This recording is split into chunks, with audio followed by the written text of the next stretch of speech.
النهارده رابع حلقة من بودكاست حكاوي الخميس. تخيل معايا كده لو الحلم اللي بتحلمه انت بتعيشه فعلا بس في عالم موازي. النهارده معانا فكرة ممكن تخليك تفكر في كل حلم حلمته بطريقة جديدة. هل فعلا الأحلام اللي بنشوفها ممكن تكون أكبر منها مجرد خيال؟ تعالوا نسرح مع بعض شوية. خليني أعرفكم إيه هو الحلم أصلا. الأحلام بالنسبة للعلماء هو مجرد نشاط عقلي بيحصل واحنا نايمين. العقل بيعيد ترتيب ذكرياتنا وأفكارنا، وأحيانا بيخلق سيناريوهات غريبة من غير أي منطق.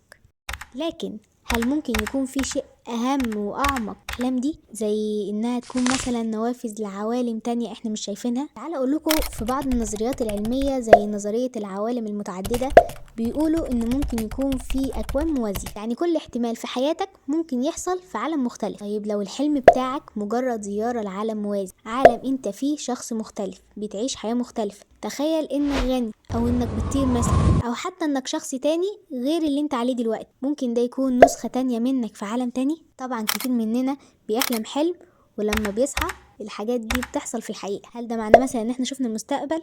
والعياذ بالله. ولا يمكن عشنا اللحظة دي في عالم مختلف؟ الأحلام دي ساعات بتحسسنا إن في تداخل كده بين الواقع والخيال. في هنا سؤال، هي الروح بتسافر؟